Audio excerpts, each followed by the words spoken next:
Detective hunts a ruthless thief, but freezes when he pulls the mask off and sees one face.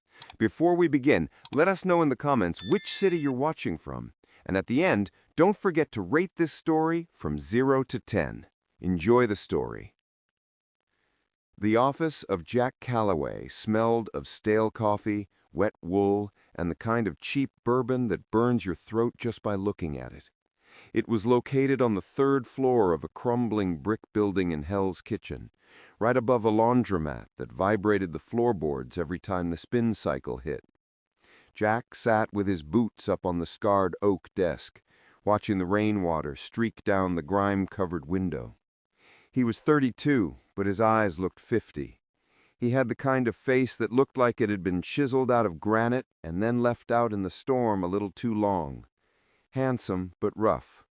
A scar ran through his left eyebrow, a souvenir from his days as the NYPD's golden boy, before he blew the whistle on his own captain and lost his badge, his pension, and his faith in the system. Now he was a private investigator, a fancy title for a man who specialized in finding things rich people didn't want found, usually for clients he couldn't stand. He picked up the envelope on his desk. Final notice. Eviction impending. Great, Jack muttered to the empty room. Maybe I can live in the car, if they don't repo that too. The frosted glass of his office door darkened as a shadow loomed behind it. No knock, just the confident turn of the handle. The door swung open.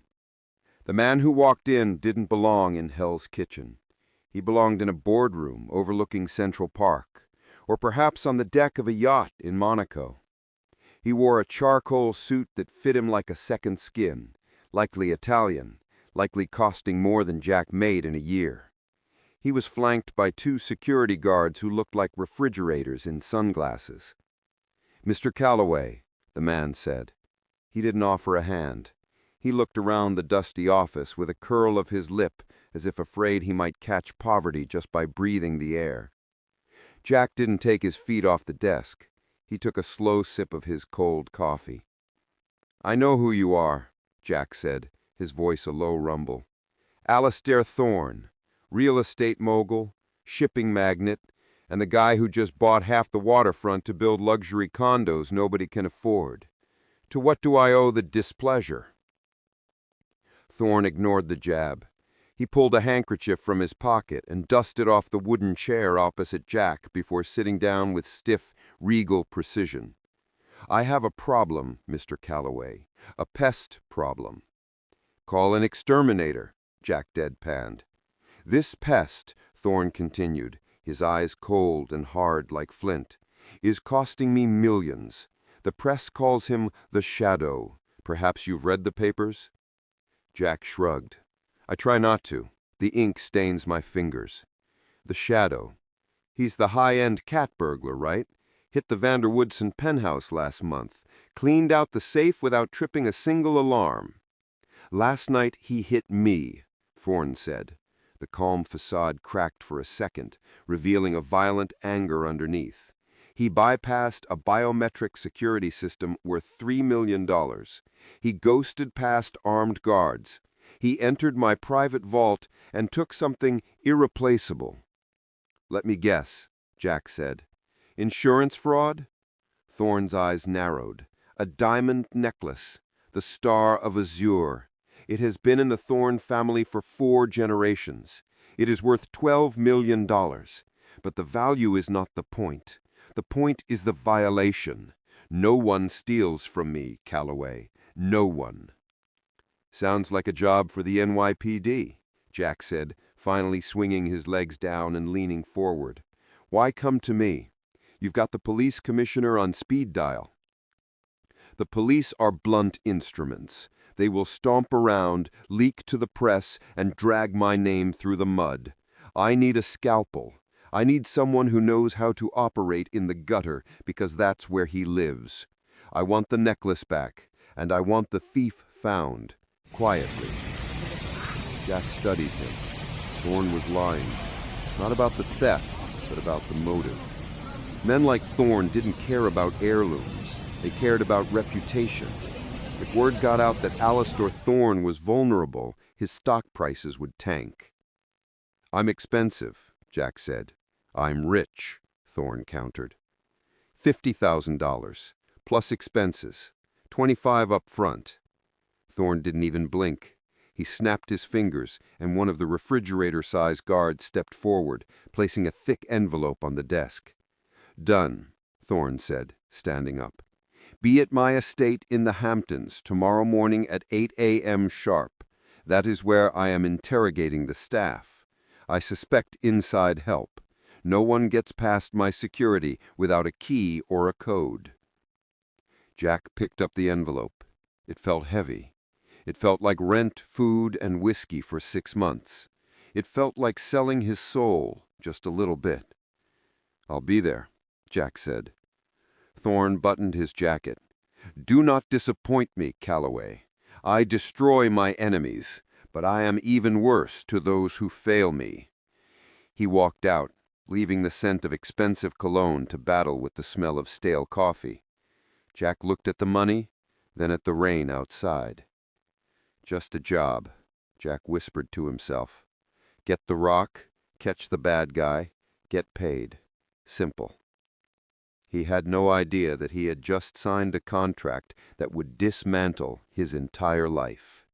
Next morning, the sun shines coldly over a gigantic mansion. The Thorne estate in the Hamptons wasn't a house. It was a fortress disguised as a palace. It was a sprawling monstrosity of white marble, manicured hedges that looked like they were cut with lasers, and a silence that felt unnatural.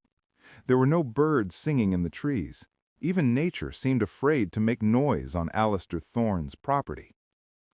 Jack pulled his beat-up 1969 Ford Mustang into the circular driveway, parking it next to a lineup of Bentleys, Ferraris, and a Rolls-Royce. His car looked like a brawler crashing at debutante ball. He got out, adjusting his cheap trench coat, and lit a cigarette. "Mr. Calloway," a severe-looking woman with a clipboard marched up to him. "Put that out. Mr. Thorne does not tolerate smoke." Jack took a long drag, exhaled slowly, and then crushed the cigarette under his boot. "Lead the way, sunshine." She led him into the grand foyer. It was a cavernous space with a dual staircase and a chandelier the size of a small car. But Jack's attention wasn't on the decor. It was on the people. Thorne had lined up his entire household staff, maids, butlers, chauffeurs, cooks, in a single row across the marble floor. There were about 15 of them. They stood with their hands clasped behind their backs, heads bowed like prisoners of war awaiting execution. Thorne paced back and forth in front of them, his footsteps echoing like gunshots. "Incompetent!" Thorne roared, his voice bouncing off the walls. "Lazy! Stupid! One of you left a window unlatched. One of you shared a code. I pay you to do a job, not to open the door for criminals." Jack leaned against a marble pillar, watching. He scanned the line of faces.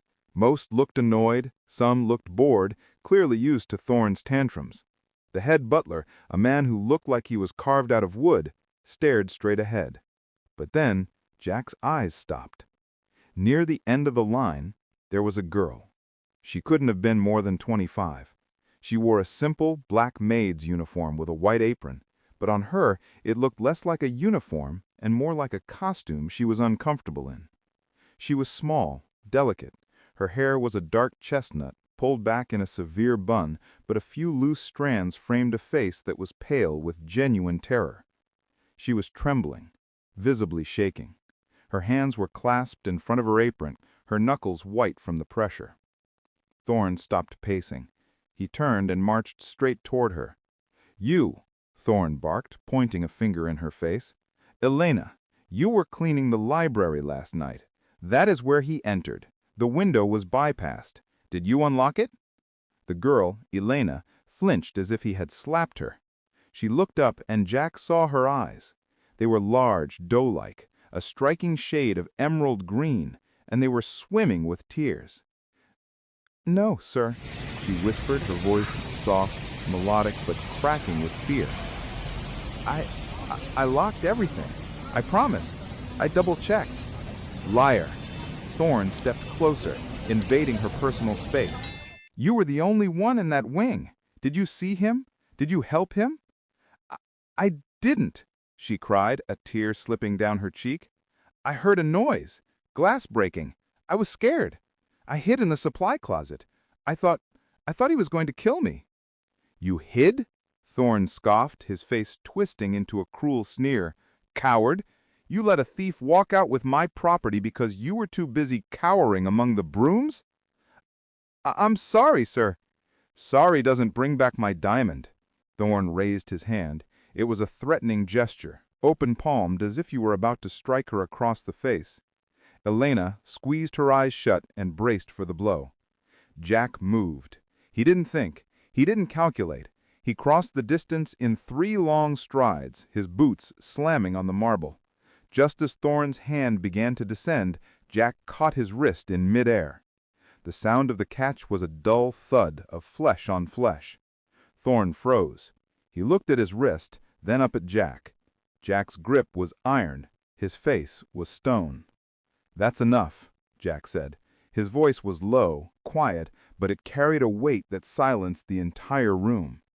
Thorne tried to yank his hand away, but Jack didn't let go. Let go of me, Calloway. You hired me to find a thief. You didn't hire me to watch you beat up a girl half your size. She is my employee. I will discipline her as I see fit. Not while I'm in the room, you won't, Jack said. He shoved Thorne's hand back, releasing him with a look of disgust. Unless you want me to walk out that door and take the 25 grand with me, and maybe call a few of my old buddies at the Labor Department on the way out.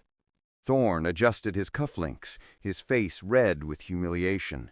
He glared at Jack, then at Elena, who was staring at Jack with wide, shocked eyes. Fine, Thorne spat, but interrogate her, hard. She knows something, and if she is involved, Calloway, I want her arrested. No, I want her destroyed. Thorne turned and stormed up the grand staircase. The rest of the staff exhaled, the tension breaking. They scurried away, eager to be out of the line of fire. Only Elena remained. She was still trembling, looking at Jack as if he were a creature she had never seen before. Jack sighed, the adrenaline fading into his usual weariness. He turned to her, softening his posture. He took his hands out of his pockets to show he wasn't a threat. "Hey," he said gently. "It's okay. He's gone." You stopped him," she whispered. She looked at his hand, the one that had caught Thorne's wrist. "I don't like bullies," Jack said. "I'm Jack Calloway." "I'm Elena," she said. She wiped her eyes with the corner of her apron. "Thank you, Mr. Calloway. No one has ever done that before." "Call me Jack," he said. "Come on, let's go somewhere quiet. You look like you need a glass of water and maybe a minute to breathe."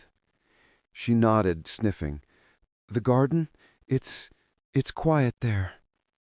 "Lead the way." The mansion garden, a stone bench surrounded by rose bushes. The weather is gray, but the rain has stopped. Jack sat on the bench. Elena sat on the edge, keeping a polite distance, her hands still twisting the fabric of her apron. Up close she looked even younger, more fragile. There was a bruise fading on her arm, poorly covered with makeup. "Did he do that?" Jack asked, nodding at her arm. Elena quickly pulled her sleeve down. "It was... I bumped into a door frame. I'm clumsy." "You're a terrible liar, Elena," Jack said softly. She looked down at her lap. "He throws things when he's angry. Wine glasses, paperweights. It's just how he is." "Why do you stay?" Jack asked, feeling that familiar burn of injustice in his gut. "There are other jobs, safer jobs." Elena let out a shaky breath. She looked up at the massive house looming over them. "Not for someone like me, Jack. I grew up in foster care. No degree, no family, no references. Mr. Thorne, he pays well, and he provides a room. If I leave, I'm on the street." I'm saving up for nursing school, but it takes time. Nursing school, Jack repeated. You want to help people. I want to fix broken things, she said, looking him in the eye. I guess that sounds silly to a big detective. Not silly, rare. He took out his notebook. Tell me, Elena, about last night.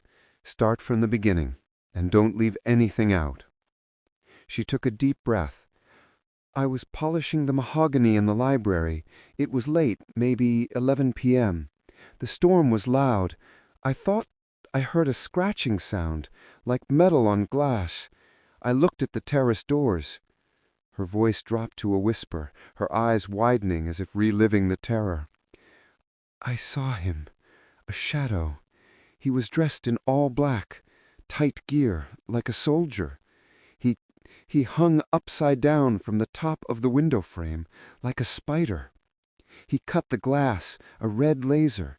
It just melted the lock. High tack, Jack noted. Go on. He moved so fast, Jack. He didn't walk. He glided. He went straight to the painting of the old Captain Thorne. He moved it. He knew exactly where the safe was. He put a device on it. It beeped, and the door just popped open. Did he see you? I think so, she shuddered. As he was leaving, he stopped. He looked right at the closet. I held my breath. I thought my heart was going to explode. He had a mask on, black, featureless. But his eyes, I could feel them, cold, empty. She grabbed Jack's arm suddenly, her grip surprisingly strong in her desperation. He's a monster, Jack. He isn't human. Please, you have to catch him. If Mr. Thorne thinks I left that window open, he'll ruin me. He knows people. He says he can make me disappear. Jack looked at her. He saw a terrified girl caught between a cruel master and a terrifying phantom. He felt a protective instinct roar to life in his chest, louder than it had in years. He wasn't just doing a job anymore. He was her shield. He placed his hand over hers. Her skin was cold.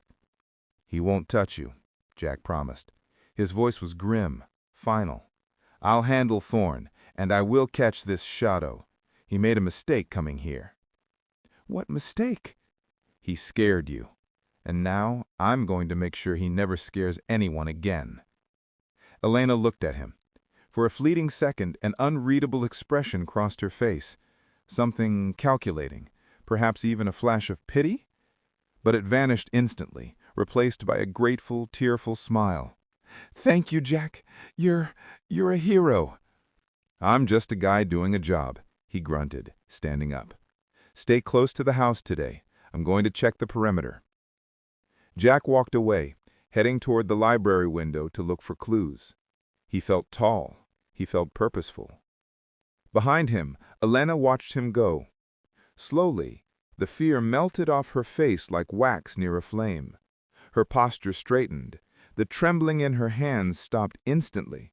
She brushed a piece of lint off her apron with a calm, precise flick of her finger.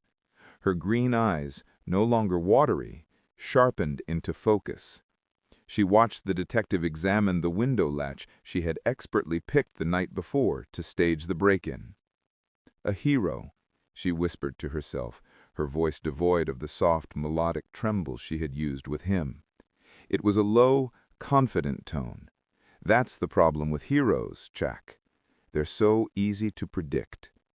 She turned and walked back toward the house, resuming her role, ready to play the next scene in her intricate play.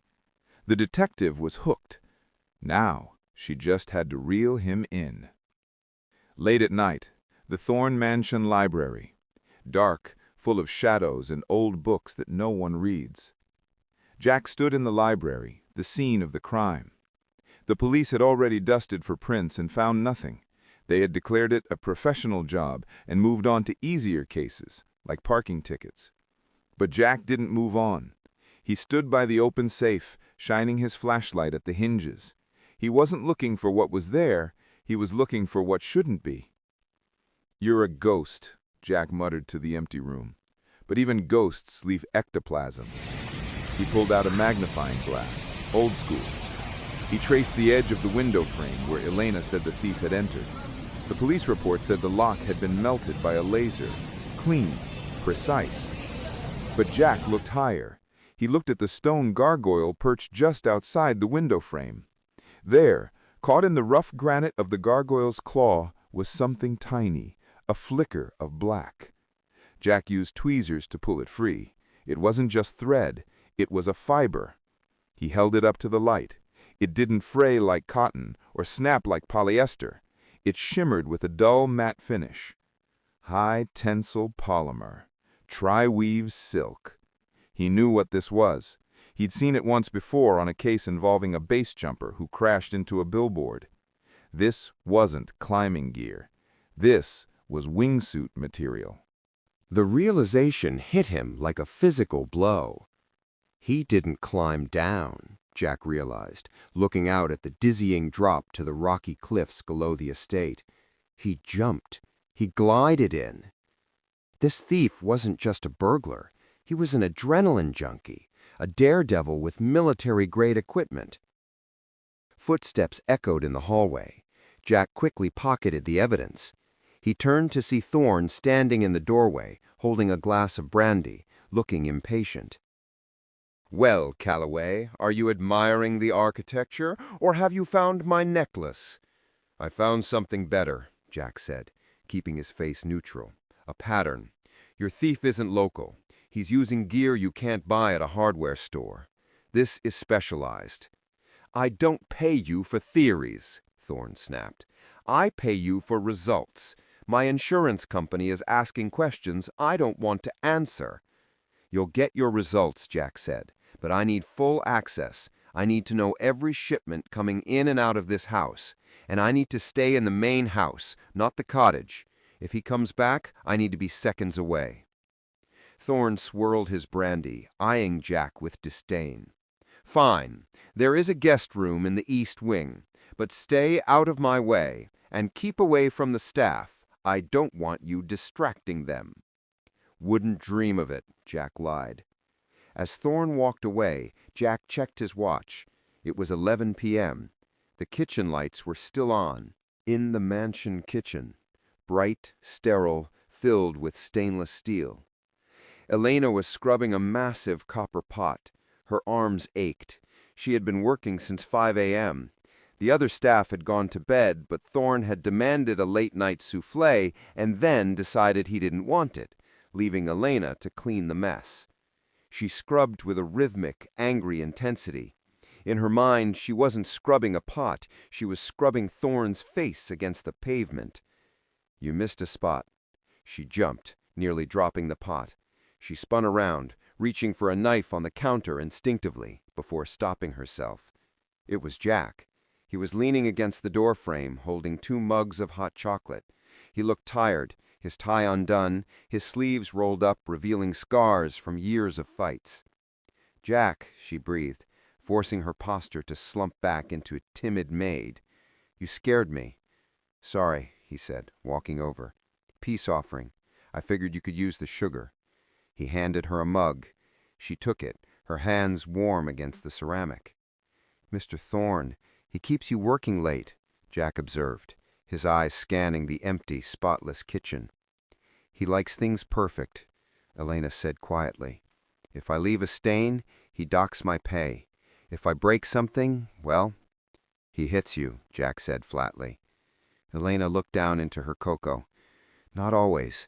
Sometimes he just yells. It's almost worse. He knows exactly what to say to make you feel like you're nothing, like you're dirt on his shoe." Jack's jaw tightened. "He's a small man with a big bank account. Don't let him get inside your head, Elena." "It's hard," she admitted. "Sometimes I feel like I'm trapped in a cage with a tiger, and I'm just waiting for him to get hungry." "I'm opening the cage." Jack took a sip of his drink, his eyes locked on hers. "I found a lead today, a real one. I'm going to catch this guy, Elena. And when I get that reward money, the first thing I'm doing is buying you a ticket out of here, anywhere you want to go." Elena felt a strange twinge in her chest. Guilt? No, she couldn't afford guilt. But looking at Jack, this battered, cynical man who was looking at her like she was a precious porcelain doll, it was becoming harder to maintain the wall. "Why?" she asked softly. "Why do you care? I'm just the help." "Because," Jack said, stepping closer, "I used to be a cop. I saw bad things happen to good people every day, and I couldn't stop it. But here, with you, I feel like maybe I can win one. Just one." The air between them grew heavy, charged with a static electricity that had nothing to do with the storm outside. Elena looked at his lips, then up to his eyes. For a second, the thief vanished, and she was just a woman standing in front of a man who wanted to save her. She needed to break the tension before she did something stupid, like kiss the detective who was hunting her. I should finish this," she stammered, turning back to the sink. "Elena," Jack said, "tomorrow, meet me in the gym, the old carriage house." She frowned. "Why?" "Because until I catch this guy, you're vulnerable, and I won't always be there to catch Thorne's wrist. I want to teach you something." "Teach me what?" Jack smiled, a rare, crooked grin that made him look 10 years younger. "How to hurt him back." The next day, the old carriage house converted into a gym. Punching bags, sparring mats. Elena walked in wearing sweatpants and a loose t-shirt. She looked small among the heavy equipment. Jack was already there, wrapping his hands with tape. He hit the heavy bag. Thud, thud, thud. The power was impressive. He stopped when he saw her. "Good, you came." I don't know about this, Jack," she said, hugging her arms around herself. I've never hit anyone." Internally, Elena laughed. She held a black belt in Krav Maga. She had incapacitated 2 guards in the Vanderwoodson heist in under 10 seconds. "It's not about hitting," Jack said, walking over. "It's about creating space. It's about surviving." He stood in front of her. "Okay, make a fist." She held up her hand, thumb tucked inside her fingers, the classic mistake of a novice. "No," Jack said gently. He reached out, his large, rough hands covering hers. He manipulated her fingers, pulling the thumb out and locking it over the knuckles. "Like this. If you tucked your thumb, you break it on impact. You want a rock, not a sponge." His hands lingered on hers. His skin was calloused, warm. "Now," Jack said, stepping behind her, "imagine I'm Thorne, or the thief. Someone grabs you from behind." He wrapped his arms around her waist, pulling her back against his chest. It was supposed to be a demonstration, but it felt like an embrace. Elena could feel his heartbeat against her back. She smelled soap, leather, and tobacco. "What do you do?" he whispered near her ear. Elena's instinct screamed, "Drop weight, elbow to the solar plexus, stomp the instep, break the nose." She forced herself to freeze. I don't know. Scream?"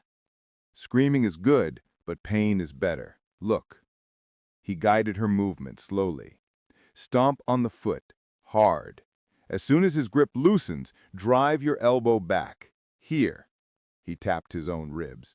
"It knocks the wind out of him." "Like this?" She feigned a clumsy stomp and a weak elbow tap. "Harder," Jack said. "Mean it, Elena. Imagine it's him. Imagine he just yelled at you. Imagine he raised his hand." Elena closed her eyes. She didn't have to imagine Thorne. She imagined the man who stole her father's life. She stumped. It wasn't full force, but it was solid. "Good," Jack grunted, shifting his stance. "Again." She drove her elbow back. It connected with his ribs, a solid thud. Jack wheezed, letting go and stepping back, a surprised grin on his face. "Damn. Okay, that's it. That's the fire." Elena turned to him, breathing a little fast. "Did I hurt you?" "I'll live." Jack rubbed his side. "You're stronger than you look, Elena." They were standing close now, too close. The gym was silent except for their breathing. Jack looked down at her, his eyes searching hers. "You don't have to be a victim. You have fight in you. I can see it." Maybe I do, she whispered. Jack reached out, brushing a strand of hair from her face. His hand lingered on her cheek. His thumb traced her jawline. Elena. He leaned in for a kiss. She leaned in. Crash. The gym door slammed open. Calloway! Thorne's voice boomed. They sprang apart like guilty teenagers. Thorne stood in the doorway, flanked by his refrigerator guards. He looked furious. I am paying you to find a thief, not to fraternize with the help, Thorne yelled. Get back to work. And you, he pointed at Elena, the library needs dusting, again. Elena lowered her head. Yes, sir. She scurried past Thorne, making herself small, but as she passed Jack, she squeezed his hand quickly, secretly. Jack watched her go, his fists clenched so tight his knuckles turned white. One day you're gonna push someone too far, Jack muttered to Thorne. And on that day, I will have better security. Now come, the new shipment is arriving. In the Thorne office, Jack and Thorne are looking at an open briefcase. Inside the velvet-lined case sat a ruby, the fire of Bombay. It was the size of a pigeon's egg, glowing with an inner blood-red light. It arrives from the bank vault tonight. I am hosting a private viewing for a potential buyer from Dubai tomorrow. For tonight, it stays here, in the penthouse vault. This is it. This is the bait, Jack said. Explain, Thorne demanded. The thief uses a wingsuit. He needs height. He needs a launch point. Your penthouse is the tallest building in that sector. It's the perfect target. He hasn't hit it yet because the wind currents have been wrong. But tonight, Jack pointed to the window. The storm was picking up again. Tonight we have a gale warning coming in from the north. It creates an updraft along the skyscrapers. It's a surfer's dream, but for the sky. If I were him, I'd hit tonight. Thorne looked at the ruby, then at Jack. You seem very certain. I know how he thinks. He's arrogant. He thinks he's untouchable. He thinks the police are stupid. He's right about the police, but he isn't ready for me. Set the trap, Thorne ordered. But Calloway, if he steals this stone, don't bother coming back for your check. I'll use it to pay for your funeral. Jack left the office. He had a plan. He would wait on the roof. He would hide in the HVAC shadows. He would catch the shadow. He walked down the hall, heading for his room to prep his gear. He checked his gun. He checked his cuffs. As he passed the linen closet, a hand reached out and pulled him into the darkness. It was Elena. Jack, she whispered. It was dark, smelling of lavender sheets. I heard. Heard what? You and Thorne, the ruby, tonight. She looked terrified. Don't do it, Jack, please. I have to, Elena. It's the job. He'll kill you, she said, gripping his jacket. The thief. He's dangerous. I saw him, remember? He isn't just a burglar. He's a killer. So am I, Jack said grimly, when I have to be. Why? She asked, her voice breaking. Why risk your life for a rock, for a man like Thorne? I'm not doing it for the rock, and I'm sure as hell not doing it for Thorne. I'm doing it for the money, so I can take you away from this, so I can get you safe. Elena stared at him. The tragedy of it hit her like a wave. He was risking his life to catch her, so he could save her. It was a twisted, beautiful, heartbreaking knot. Jack. She kissed him. It wasn't like the moment in the gym. This was desperate. It was a kiss of goodbye, though he didn't know it. She kissed him with everything she had, trying to tell him, I'm sorry, without saying the words. Jack kissed her back, pulling her close, anchoring himself to her. For a moment, in the smell of lavender and shadows, there was no thief, no Thorne, no rain, just them. She broke the kiss, breathless. She rested her forehead against his. Be careful, Jack Calloway, she whispered. Please, don't hesitate. If you see him, don't hesitate." "I won't," Jack promised. He left the closet. He felt invincible. He had a girl to save and a dragon to slay. Elena stayed in the closet for a long time after he left. She touched her lips. Then, slowly, her expression hardened. The mask slid back into place. She pulled a burner phone from beneath her apron. She typed a message. "The Ruby is in the penthouse. Tonight. The detective knows about the wingsuit. He'll be on the roof. Adjust entry vector to the south face. Proceed." She hit send. "I told you not to hesitate, Jack," she whispered to the empty darkness. "I hope you listened, because I won't." She stepped out of the closet, smoothed her apron, and walked toward the servants' exit. Her shift was over. It was time to suit up. In the roof of Thorne Tower in Manhattan, night. The rain is torrential, whipping against the concrete. The wind howls between the skyscrapers.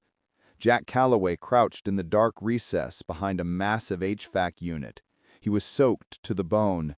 His cheap trench coat was heavy with water, and his hands were numb, but his grip on his Glock 19 was steady. He checked his watch. 2 a.m. "Come on," Jack whispered, wiping rain from his eyelashes. "Don't disappoint me." Below him, the city was a grid of blurred lights. Above him, the storm raged. It was the perfect night for a ghost. The wind shear off the Hudson River was creating an updraft that felt like an elevator ride to the sky. Jack scanned the perimeter. The penthouse terrace was 50 feet below his perch on the mechanical roof. It was a sprawling garden of wet stone and glass. The only way in was the skylight or the terrace doors, both alarmed with laser grids. Suddenly, Jack's earpiece crackled, static from the storm. He tapped it. Then, he saw it. It wasn't a sound, it was a shadow detaching itself from the darkness of the clouds. A figure glided silently through the rain, riding the wind currents with a black wingsuit that looked like the skin of a bat. They weren't falling, they were flying. The figure banked hard for a spire on the neighboring building, a Gothic revival tower with stone gargoyles. The thief deployed a grapple mid-air. Thwip!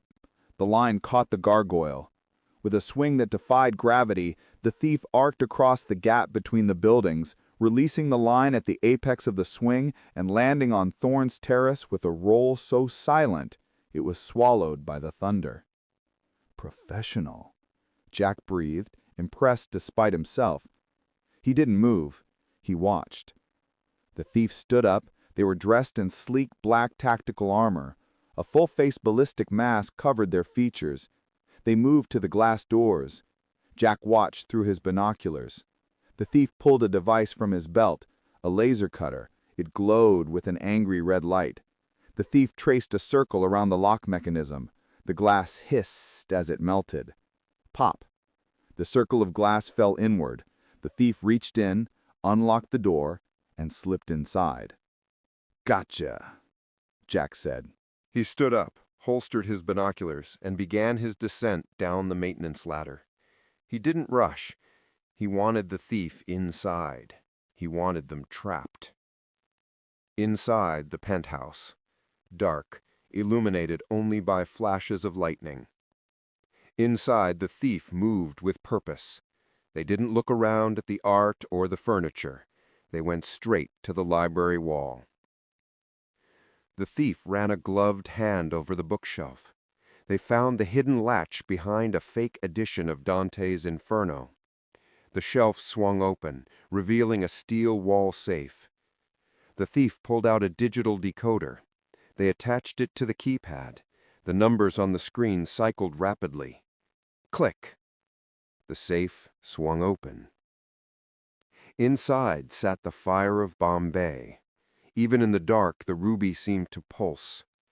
The thief reached out, gloved fingers closing around the stone.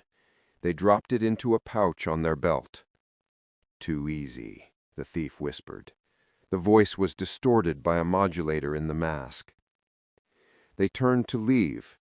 Click! The lights in the room didn't turn on, but a tactical flashlight beam cut through the darkness, blinding the thief. "End of the line," Jack's voice boomed from the doorway. The thief rose. "Hands where I can see them," Jack commanded, stepping into the room, gun leveled. "Slowly, or I'll repaint this room with your brains." The thief raised her hands slowly. "Turn around." The thief turned. The black mask stared back at Jack. It was featureless, terrifying. "Take off the mask," Jack ordered. The thief didn't move. "I said take it off." The thief tilted her head slightly. Then, in a blur of motion, they reached to their belt, not for the mask, but for a flashbang grenade. "Down!" Jack shouted to himself, diving behind a sofa. Bang! A blinding white light filled the room, followed by a ringing, ear-shattering noise. When Jack looked up, the thief was gone. The terrace doors were swinging open in the wind. In the terrace, the rain is heavier now. Thunder explodes overhead. Jack sprinted onto the terrace. The thief was at the ledge, preparing to jump. "Stop!" Jack yelled. He tackled the thief just as they bent their knees to leap. They hit the wet concrete hard, sliding toward the edge. The fight was brutal. Jack was a brawler. He fought with weight and rage. But the thief fought like water. Jack threw a punch. The thief ducked, grabbed his wrist, and used his own momentum to flip him. Jack landed on his back, gasping for air. The thief scrambled up. Jack kicked out, sweeping the thief's legs. The figure went down. They rolled, grappling in the puddles. Jack grabbed the thief's collar, trying to pin them. The thief drove an elbow into Jack's ribs, the exact spot Jack had pointed out in the gym. Jack grunted in pain, his grip loosening. Wait, that move. The thief spun away, pulling a knife, a curved karambit blade. Jack scrambled back, drawing his gun again. "Don't make me do it. Drop the knife." The thief stood there, chest heaving. They looked at the gun, then at the ledge. It was a standoff. "You're good," Jack shouted over the wind, "but you're not bus-proof. It's over. Thorne security is coming up the elevator. The police are 5 minutes out. Give it up!" The thief hesitated. For a second, they seemed to consider it. Then the thief lunged, not at Jack, at the chimney stack near the edge, trying to get higher for a jump. Jack fired a warning shot. It sparked against the brick. He charged. He grabbed the thief by the tactical vest, slamming them against the brick chimney. He pinned the thief's arms, using all his strength. The thief struggled, thrashing wildly, but Jack was heavier, stronger. "I said it's over!" Jack roared, adrenaline coursing through his veins. "I got you!" He ripped the knife from the thief's hand and tossed it away. He had them, the legendary shadow, the ghost. "Now," Jack panted, his face inches from the black mask, "let's see who you are." The thief stopped struggling. They went completely still against the wall. It was eerie. Jack reached up with his free hand. He grabbed the edge of the ballistic mask. He pulled. The mask came off with a wet suction sound. Lightning flashed, illuminating the face underneath in stark, blue-white clarity. Jack's breath caught in his throat. His heart slammed against his ribs, and then simply stopped. He blinked. Rainwater ran down his face, blurring his vision. It had to be the rain. It had to be a hallucination. But the lightning flashed again. Staring back at him, hair plastered to her skull, mascara running slightly, but eyes burning with a fierce, cold green fire, was Elena. The maid. The girl who cried over a broken wine glass. The girl he had held in the linen closet hours earlier. Jack freezed. His hand holding the mask dropped to his side. His gun hand wavered, lowering slowly until the barrel pointed at the ground. He felt like the floor had vanished beneath him. "You?" Jack whispered. The word was barely audible over the storm. It came out broken, a jagged shard of disbelief. Elena didn't look away. She didn't look scared. The doe eyes were gone. In their place was the gaze of a predator, calculating, hard, and infinitely sad. "Elena?" Jack said again, his voice cracking. "But You're a maid? Elena finished for him. Her voice wasn't the soft, melodic whisper he knew. It was steady, controlled, steel. A victim? A sheep? Jack stepped back, his mind fracturing. I taught you how to punch. I tried to save you. I know. And you were very sweet, Jack. Really. Sweet? I laughed, a sudden hysterical sound. Sweet? You played me, the whole time. The tears, the nursing school story. Was any of it real? The nursing school was a lie, she admitted, wiping rain from her face. But the bruises from Thorne? Those were real. The hatred for him? Real. You're a thief, Jack said, the betrayal turning into anger. You're a criminal. You stole from people. I stole from thieves, she corrected sharply. Thorne isn't a businessman, Jack. He's a monster. He destroyed my family. I'm just balancing the ledger.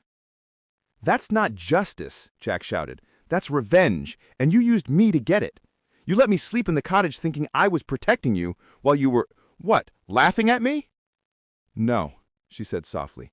The hard edge in her eyes softened just for a second. I never laughed at you, Jack. You were the only decent thing in this whole rotten world. I tried to warn you. In the closet. I told you not to hesitate. Sirens wailed in the distance. They were getting closer. Elena looked at the door to the stairwell. She could hear the heavy boots of Thorne's security team pounding up the stairs. "Jack," she said, urgent. "I have the ruby. I have what I came for. Let me go." "I can't," Jack said. He raised his gun again. His hand was shaking. "I'm a detective.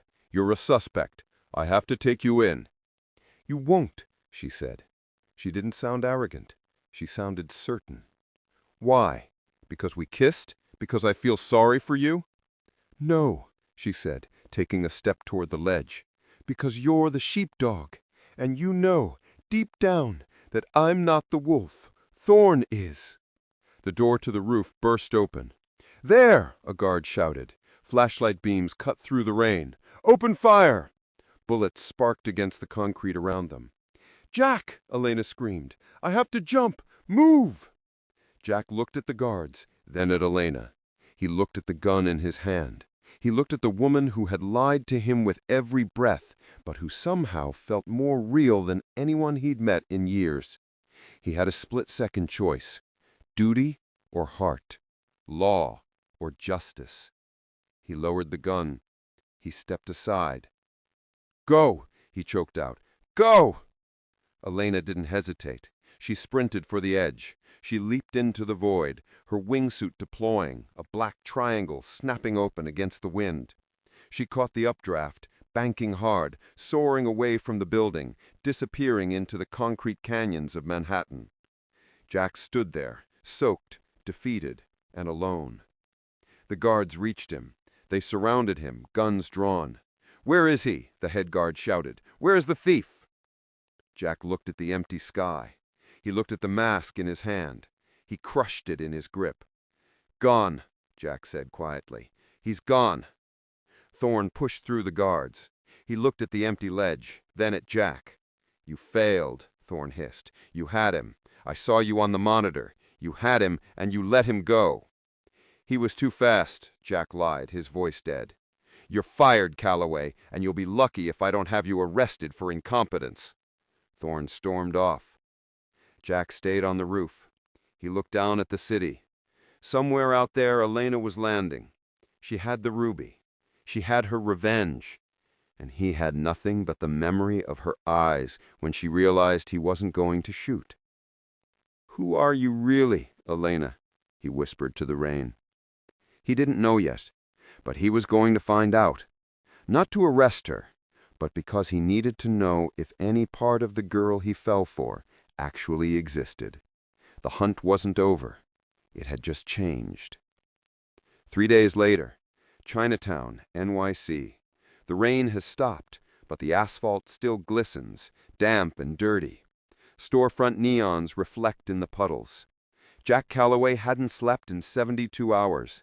He looked like a man holding on to sanity by a very thin thread. His coat was rumpled, his stubble was thick, and his eyes were red-rimmed. He wasn't working for Thorne anymore. Thorne had fired him, threatened him, and blacklisted him. He didn't care. He wasn't hunting the thief for a paycheck. He was hunting for answers. He walked through the crowded streets of Chinatown, ignoring the tourists and the noise. He was following a memory. Flashback. Elena in the kitchen, smiling shyly. "I miss real tea, Jack. My father used to buy this specific blend, Iron Buddha Oolong, from a tiny shop on Mott Street. It tastes like home." Mott Street, Jack muttered. He found the shop. It was a hole in the wall, smelling of dried herbs and incense. He flashed his PI license to the old man behind the counter. "Looking for a girl," Jack said, his voice rough. "Small, brown hair, green eyes. Looks innocent. Isn't." The old man didn't blink. "Many girls come here. She buys Iron Buddha, high grade, and she pays in cash." The old man hesitated. Then he nodded toward the back alley exit. "She comes at night. She likes the quiet." Jack went out the back. He tracked the path. He found a security camera on a neighboring jewelry store. He bribed the owner $50 to see the footage. There she was. Not the maid. The phantom. Wearing a hoodie. Moving with that distinct, fluid grace. Carrying a bag of groceries. She turned left at the corner of Broome Street. Jack followed the trail. It led him to an abandoned textile factory in Brooklyn. The windows were boarded up. The door was welded shut. But Jack knew better. He found a basement vent with the screws slightly loosened. "Got you," he whispered. But there was no triumph in his voice, only a heavy, aching dread. In the factory basement, what should be a dirty hole is actually a high-tech command center. Jack kicked the basement door in. It flew off its hinges with a deafening crash. He entered low, gun drawn, sweeping the room. "Don't move!" Jack roared. It wasn't a squat. It was a fortress. Monitors lined one wall, displaying blueprints of Thorne's buildings, police frequencies, and stock market tickers. On a workbench lay the tools of her trade, lockpicks, grappling hooks, and the dismantled wingsuit. Elena was sitting at the main desk. She didn't reach for a weapon. She didn't run. She simply spun her chair around to face him. She wasn't wearing the maid's uniform. She wasn't wearing the tactical gear. She wore a simple gray sweater and jeans. She looked tired. "I wondered how long it would take you," she said. Her voice was calm, resigned. "You have a good memory, detective." "Get up," Jack ordered, keeping the gun leveled at her chest. "Hands on your head." Elena stood up slowly. She laced her fingers behind her head. She looked at him, and the mask was gone. No fear, no manipulation, just raw honesty. "Are you going to shoot me, Jack?" she asked, softly. "Give me one reason why I shouldn't." Jack stepped closer, the betrayal burning in his chest. "You played me. You made me believe you were weak. You made me believe you needed saving. I did need saving, just not from the thief, from the loneliness." "Stop it," Jack snapped. "Stop with the lines. Who are you really? Elena the maid? The shadow? Or is Elena even your real name?" "My name is Elena Vane. Does that name mean anything to you? Or did Thorne scrub it from history too?" Jack frowned. The name triggered a memory from his police days, a cold case, a suicide. Vane. Jack lowered the gun slightly. Marcus Vane? The architect? He designed the Thorne Tower. He jumped off the Brooklyn Bridge 5 years ago. "He didn't jump," Elena said, her voice trembling, not with fear, but with a sudden white-hot rage. "He was pushed, not with hands, but with paper, with lies. She walked to the desk, slowly, telegraphing her movements so Jack wouldn't fire, and picked up a thick file folder. She tossed it to him. "Read it, Jack. If you're the detective you think you are, read it." Jack caught the file. He kept one eye on her and opened it.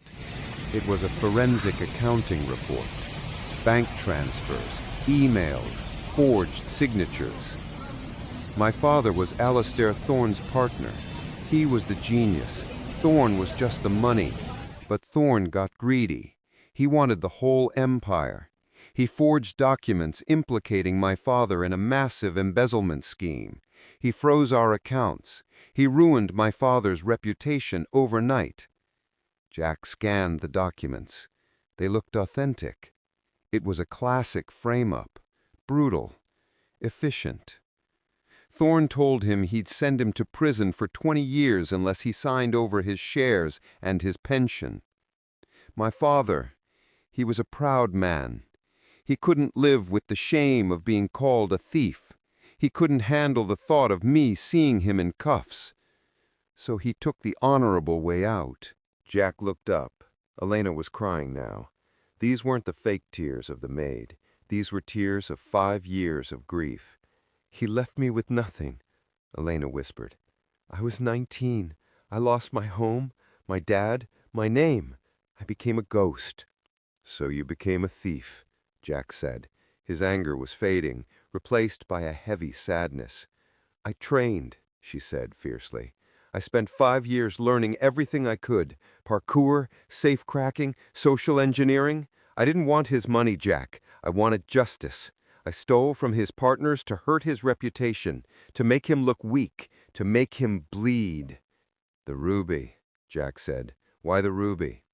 "It was a distraction," Elena admitted. "I didn't care about the stone. I needed to get into the penthouse to map the security for the real target." "What target?" "The Black Ledger," Elena said.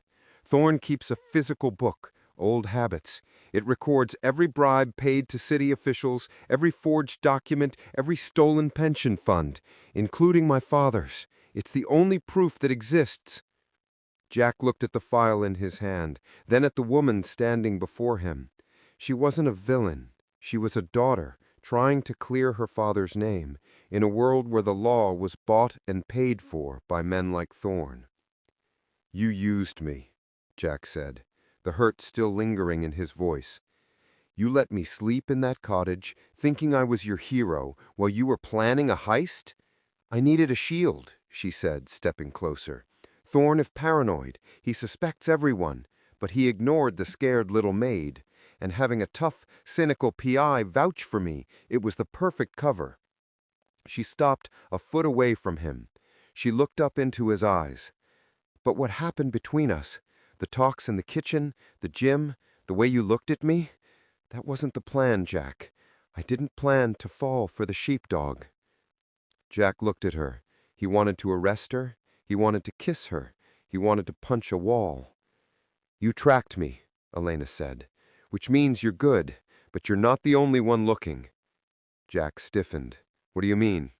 "Thorne knows someone got close," Elena said. "He doesn't know it's me yet, but he knows the thief had inside info. He didn't call the police this time, Jack. He called Miller." Jack's blood ran cold. "Detective Miller? My old partner? The dirty cop who framed you?" Elena nodded. "Thorne hired him as a cleaner. Miller isn't looking for a thief to arrest, Jack. He's looking for a loose end to bury. If Miller finds me, I'm dead." Jack knew she was right. Miller was a psychopath with a badge, or used to have one. If Thorne had unleashed Miller, this wasn't a theft investigation anymore. It was a hit. "I have to finish this," Elena said, desperation creeping into her voice. "Tonight. It's the night of the annual charity gala at the estate. The house will be full of people. Security will be distracted by the guests. Thorne will be occupied." "It's a suicide mission," Jack said. "Miller will be there. He'll be watching the crowd. He knows your profile." "I have to try. It's the only way to prove my father didn't steal. It's the only way to get my life back." She turned to her workbench and grabbed a new tactical harness. Jack holstered his gun. He ran a hand through his hair, exhaling a long, weary breath. He looked at the files. He looked at the proof of Thorne's corruption. He thought about the badge he lost, trying to do the right thing. He thought about Miller, the man who ruined his life, now hunting the woman he cared for. The law said arrest her. Justice said help her. "You're a terrible maid," Jack said suddenly. Elena paused, holding the harness. She turned to him, confused. "Excuse me?" "You missed the spot on the silver," Jack said, a small, reluctant smirk tugging at the corner of his mouth. "And your technique on the heavy bag needs work. You telegraph your kicks." Jack stared at him. A slow smile spread across her face, a real, dangerous smile. "Are you offering lessons, detective?" "I'm offering backup." Jack walked over to the desk and picked up the blueprints of the Thorne estate. "If you go in there alone tonight, Miller puts a bullet in your head before you reach the stairs. You need a distraction. You need someone who knows how Miller thinks." "And you're willing to do that?" Elena asked, her voice soft. "You're willing to break the law?" "Thorne broke the law," Jack said grimly. "I'm just balancing the ledger." He looked at her. "But we do it my way. No guns, no killing. We get the book, we expose Thorne, and we walk away." "Deal," Elena said. She reached out her hand. Jack didn't shake it. He pulled her into him. He kissed her. It was hard, fast, and tasted of danger. It was a seal on a pact that could send them both to prison or the morgue. Let's go rob a billionaire. 1 hour later, they are hunched over the blueprints of the house. The gala starts at 8, Elena explained, pointing to the map. The vault is here, behind the portrait in the study. It's a biometric lock, voice and retina. I can bypass the keypad, but I need Thorne's retinal scan. "He's not exactly going to pose for a selfie," Jack noted. "I have a contact lens camera. If I can get close enough, face to face, I can capture the scan. But I can't get close as the thief, and I can't go back as the maid." "Then you go as a guest," Jack said. "I'm not on the list." "I am," Jack said. "Thorne fired me, but he didn't update the security list with the event planners. I checked. My name is still on the security consultant clearance list." "So you walk in the front door," Elena said. "And I bring a +1, Jack smiled. "You clean up nice, Vane?" "I can play the part," she said. "Okay, here's the play. We enter at 8:30. We mix, I locate Miller, I keep him busy. You get close to Thorne, you get the scan, then you slip away, change into gear, and hit the vault while I start a fire." "A fire?" "Metaphorically. I'm going to cause a scene, a big one. Miller hates me. It won't be hard to provoke him." "Jack," Elena said, touching his arm, "Miller is dangerous. He carries a piece. If you provoke him—" "Let me worry about Miller," Jack said, his eyes dark. "I've been waiting 5 years to punch him in the face." Elena looked at him. She realized that she wasn't the only one looking for redemption tonight. "Okay," she said. "Gear up. We have a party to crash." In the Thorne estate at night. Bright lights, limousines, classical music floating in the air. The luxury is suffocating. Jack stepped out of his Mustang, which looked ridiculous parked between 2 Rolls-Royces. He wore his best suit. It was off the rack and slightly tight in the shoulders, but on him it looked like armor. He walked to the passenger side and opened the door. Elena stepped out. Jack actually stopped breathing for a second. She wore a backless emerald green gown that matched her eyes. It was sleek, deadly, and stunning. Her hair was down, cascading over her shoulders in waves. She didn't look like a maid. She didn't look like a thief. She looked like a queen who had come to claim her kingdom. "Wow," Jack breathed. "Focus, detective," she smirked, taking his arm. "Eyes on the prize."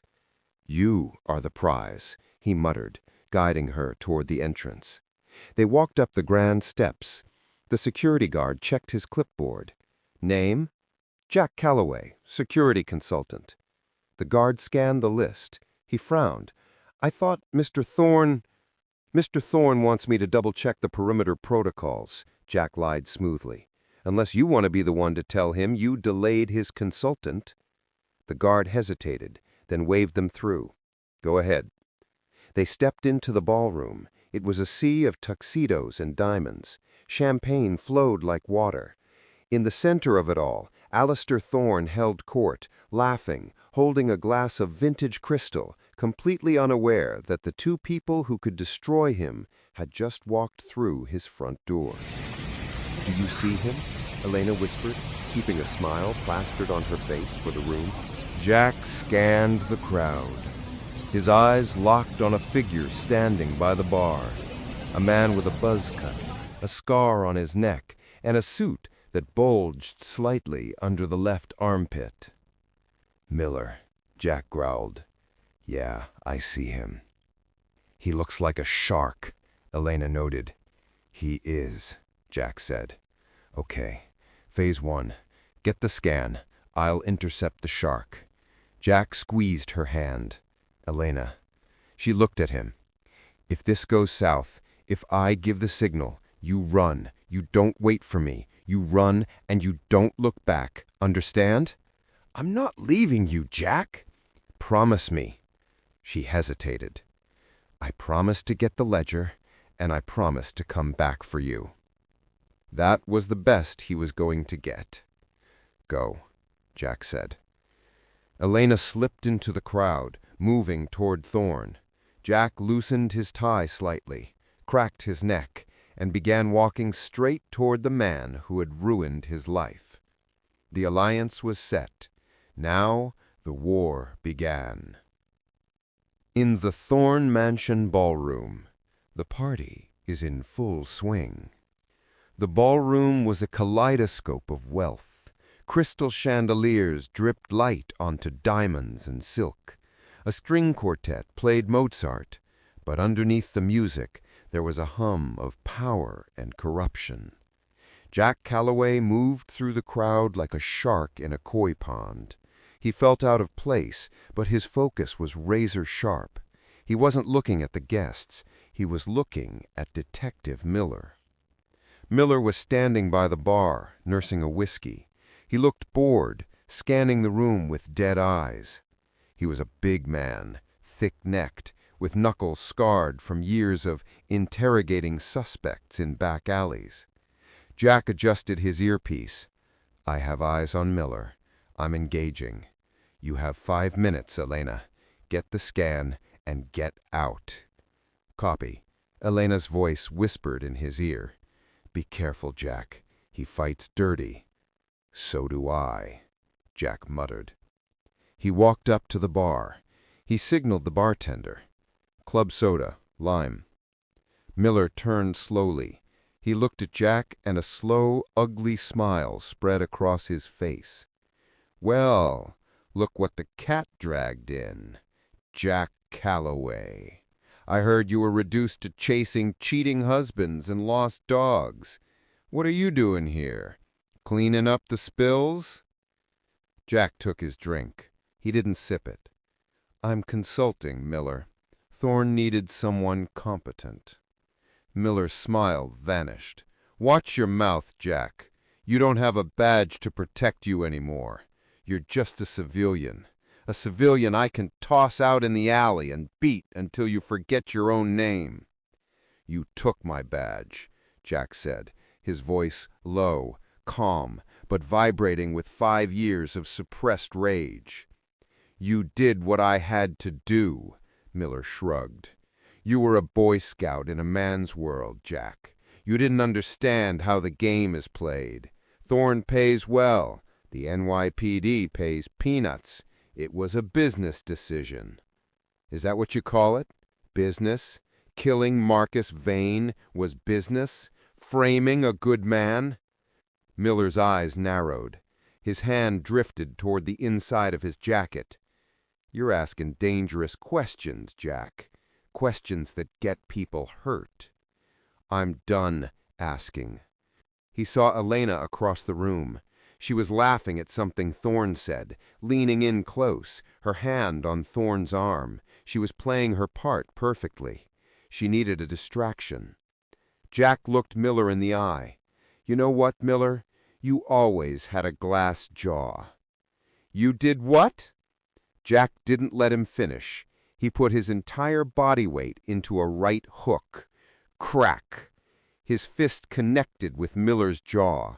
It was the sound of 5 years of frustration being released. Miller stumbled back, crashing into a waiter carrying a tray of champagne. Glasses shattered. The music stopped. Screams erupted from the socialite nearby. "Chaos," whispered Jack. Miller roared, spitting blood. He pulled a baton from his jacket, illegal for a private party, but Miller didn't care. He charged. Jack dodged the first swing. He grabbed a bottle of expensive vodka from the bar and smashed it over Miller's head. The ballroom descended into panic. Security guards swarmed toward the bar. "Now, Elena!" Jack yelled into his comms, diving behind a table as Miller fired a wild shot from a hidden pistol. "Go!" In the other side of the ballroom, the chaos at the bar has drawn everyone's attention. Alistair Thorne was distracted. He was watching his head of security fight his new consultant. "What is the meaning of this?" Thorne shouted, taking a step toward the brawl. Elena moved. She stepped directly into his path, blocking his view. She placed a hand on his chest, feigning fear. "Mr. Thorne," she gasped, eyes wide, "please stay back. It's dangerous." Thorne looked down at her. For a second, he didn't see a threat. He saw a beautiful woman in a green dress. "Move aside," he commanded. "Look at me," she said, her voice hypnotic. She grabbed his lapels, pulling him slightly down, forcing him to make eye contact. "Please, Alistair, look at me." Thorne paused, startled by her boldness. He looked directly into her eyes. Click. A microscopic shutter in Elena's contact lens snapped. Retinal scan complete. Her earpiece chimed softly. She released him instantly. The fear vanished from her face, replaced by a cold smirk. "Thank you," she whispered. Before Thorne could process the shift in her demeanor, she vanished into the panicked crowd, slipping through a side door that led to the private study. She sprinted down the hallway. She could hear gunshots from the ballroom. Jack was buying her time, but he couldn't hold off an army forever. She burst into the study. She ran to the portrait of Captain Thorne. She swung it open. There was the vault. She pulled a small device from her clutch. She synced it with her contact lens data. Access granted. The heavy steel door hissed open. Inside, stacks of cash, gold bars, the fire of Bombay ruby, which she ignored. And there, on the top shelf, a simple black leather book. The ledger. Elena grabbed it. Her hands shook. This was it. Her father's life. Her vindication. "I got it, Dad," she whispered. "Got what, exactly?" The voice came from the doorway. Elena spun around. Alistair Thorne stood there. He wasn't looking at the ballroom brawl anymore. He was holding a gold-plated desert eagle, and it was pointed directly at her heart. "You're the maid," Thorne said, stepping into the room. "Elena. I never forget a face, especially one that lies to me." Elena didn't drop the book. She held it to her chest like a shield. "It's over, Thorne," she said, her voice steady despite the gun. "I have the ledger. I have the proof. The bribes, the forgery, the murder of Marcus Vane." Marcus Vane. He was weak, just like you. He didn't have the stomach for what needed to be done. "He was a good man," Elena yelled, "and you destroyed him." "I erased him," Thorne corrected coldly. "Just like I'm going to erase you. Did you really think a little girl in a dress could outsmart me? I built this city." "You built it on bones," Elena said. "Give me the book," Thorne commanded, cocking the hammer of the gun. "And maybe I'll make it quick." Elena looked at the window. It was too far. She looked at Thorne. He wouldn't miss at this range. "No," she said. "Have it your way." Thorne's finger tightened on the trigger. The French doors behind Thorne exploded inward. Jack Calloway swung through the shattered glass, swinging from a chandelier rope like a lunatic pirate. He slammed into Thorne feet first. The gun went off. Bang! The bullet shattered the vase next to Elena's head.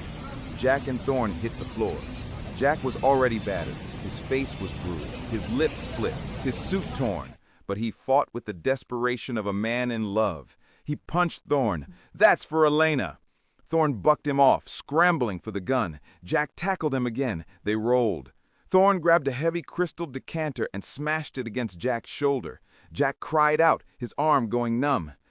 Thorne kicked Jack in the stomach, sending him wheezing back against the desk. Thorne grabbed the gun. He leveled it at Jack. "You're fired, Calloway," Thorne panted, blood dripping from his nose. "Permanently." "Hey, Thorne!" Elena shouted. Thorne turned his head. Elena did exactly what Jack had taught her. She didn't slap. She didn't scratch. She delivered a perfect spinning roundhouse kick to his wrist. The gun flew from his hand, skittering across the floor. Jack lunged. He grabbed Thorne by the lapels and slammed him against the wall. "Stay down!" Jack roared. Thorne slumped, dazed. Elena stood there, breathing hard, her dress ripped, her hair wild. She looked at Jack. He was a mess. Bleeding, bruised, barely standing. "You came back," she whispered. "I'm the sheepdog. It's what I do." Suddenly, red and blue lights flooded the room from the window. Sirens wailed directly outside. Not private security, police sirens. "FBI!" a voice boomed from a megaphone outside. "We have the building surrounded. Come out with your hands up." Thorne laughed, a wet, gurgling sound. "You called the police? You fool! I own the police. I'll be out on bail in an hour. And then you're both dead." Jack reached into Elena's hand and took the ledger. He held it up. "This book brings down half the city council, the mayor, and you. There's no bail for treason, Alistair." Thorne's face went pale. The arrogance finally broke. He looked small. "Go," Jack said to Elena. She froze. "What?" "The feds are coming in the front door. You have maybe 2 minutes before they secure the perimeter. Go out the back terrace. Use the trellis."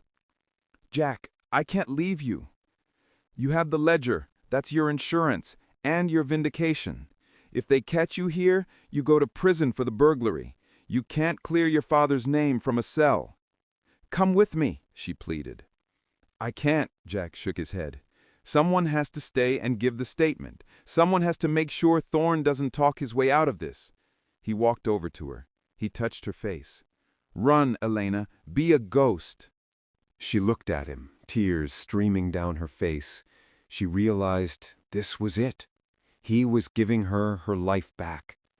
She grabbed him and kissed him. It was a kiss of salt and blood and love. "I love you, Jack Calloway," she whispered against his lips. "I know." He smiled sadly. "Now go."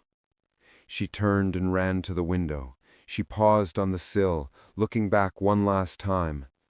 Then she disappeared into the night. Seconds later, the doors burst open. FBI agents swarmed the room, rifles raised. "Hands in the air!" Jack raised his hands slowly. He looked at Thorne, who was being handcuffed on the floor. He looked at the empty window where the love of his life had just vanished. And for the first time in 5 years, Jack Calloway felt like he had finally won. Next morning, outside the precinct, the sun is rising.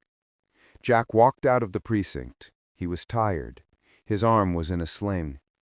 A man in a sharp suit was waiting for him. Agent Miller, no relation to the dirty cop. "You let her go, Calloway," the agent said. It wasn't a question. "I don't know what you're talking about. Jack said, lighting a cigarette with his good hand. The thief escaped. Man in a mask, 6'2", fast runner. The agent sighed. He held up a plastic bag. Inside was the Fire of Bombay ruby. We found this in your pocket, along with a note. Jack took the note. It was written on expensive stationery. I don't need the ruby. I have what I wanted. Return this. Maybe buy yourself a nicer coat with the reward money. The Shadow. The agent smiled. We have the ledger.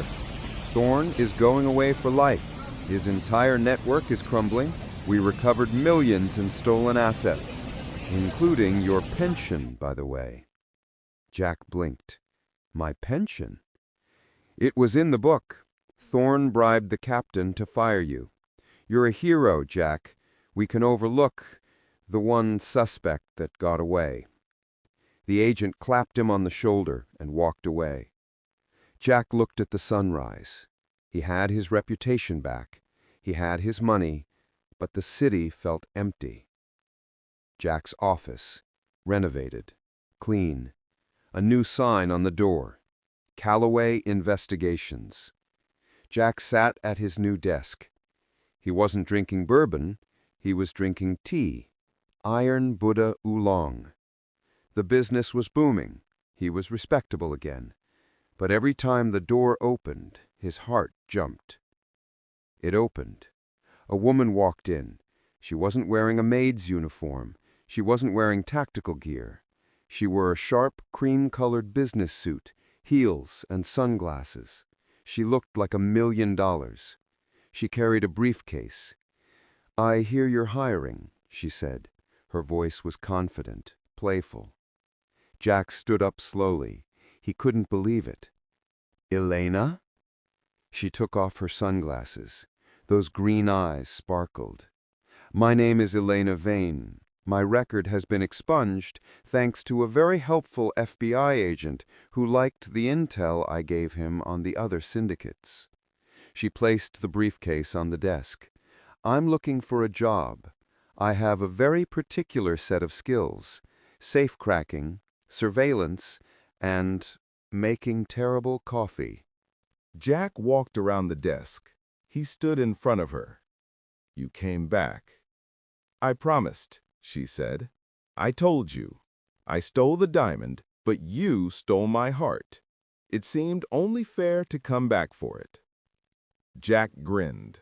The scar on his eyebrow crinkled. Partner? He asked. Partner, she agreed. But I drive. Your car is embarrassing. He laughed. He pulled her close and kissed her.